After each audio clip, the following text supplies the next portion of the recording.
Quelles que soient les variantes de la foi dans l'histoire des religions, je soutiens, avec et après Freud, que la foi s'enracine dans un besoin anthropologique universel qu'est le besoin de croire, inséparable du désir de savoir. Il s'agit d'un besoin de croire pré-religieux et pré-politique auquel les cliniciens sont confrontés par deux expériences psychiques. La première renvoie à ce que le fondateur de la psychanalyse appelle un sentiment ossianique. Dans Malaise dans la civilisation, il évoque en effet l'union intime du moi et du monde environnant, ressentie comme une certitude absolue de satisfaction et de sécurité. C'est le sentiment qui entoure le vécu du nourrisson, n'ayant pas encore établi des frontières entre son moi et le corps maternel. Indiscutable et impartageable, ce vécu prélinguistique ou translinguistique, dominé par les sensations, serait au cœur de la croyance. Une sorte de foi. La deuxième expérience est l'identification primaire avec le père de ce que Freud appelle un père de la préhistoire individuelle. Vous connaissez sans doute le psaume 116. He ementi qui adaber. J'avais foi même quand je disais je suis vraiment bien malheureux, mais je le disais dans mon trouble, tout homme est menteur, néanmoins j'ai cru. Saint Paul a repris cela dans son épître aux Corinthiens. En français, on dit « j'ai cru et j'ai pensé ».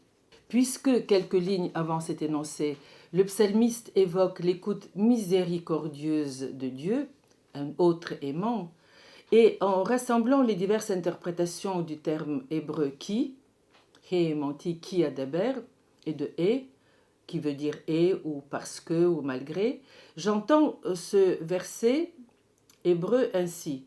Puisque tu parles, tu, l'autre, et m'écoutes, je crois et je parle malgré l'innommable. Le contexte du psaume est donc très explicite.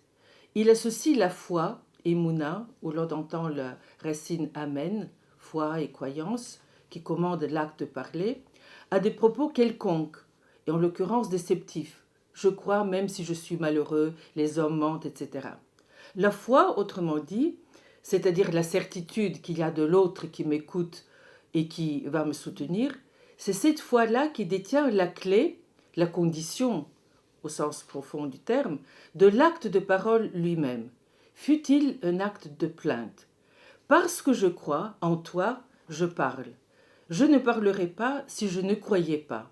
Croire à ce que je dis et persister à dire découle de la capacité de croire en l'autre et nullement de l'expérience existentielle qui est forcément décevante, malheur, mensonge, etc.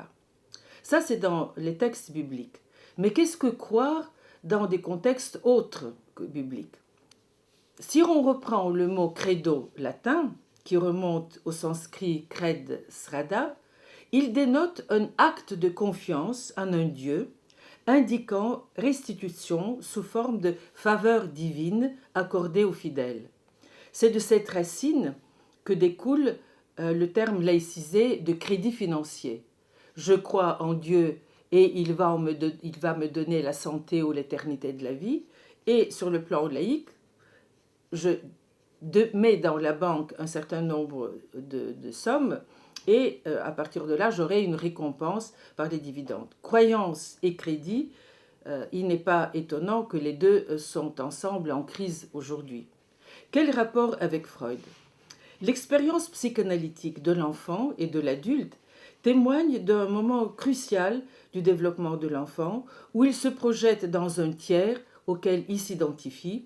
C'est le père qui l'aime, qui n'interdit pas mais qui le reconnaît, le père de l'élection et que l'enfant aussi reconnaît et élit. Cette unification avec le tiers, dit Freud, est directe et immédiate, telle une foudre ou une hallucination. Je ne parle pas sans cette unification, dit-il, avec ce tiers et sans cette attente croyante adressée au père aimant qui possède les attributs des deux parents.